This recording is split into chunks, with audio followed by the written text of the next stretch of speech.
اعوذ باللہ من الشیطان الرجیم بسم اللہ الرحمن الرحیم۔ مصیبت پریشانی دور کرنے والا وظیفہ۔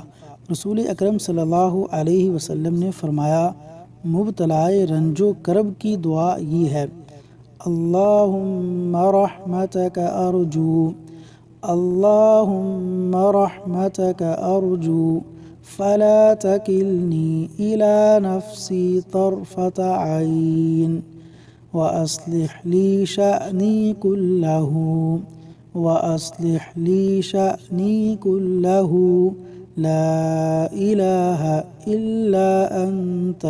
ترجمہ: اے اللہ، میں تیری رحمت کا امیدوار ہوں، مجھے لمحہ بھر بھی میرے نفس کے سپرد نہ کرنا، میرے حالات کی اصلاح فرما، تیرے سوا کوئی معبود نہیں۔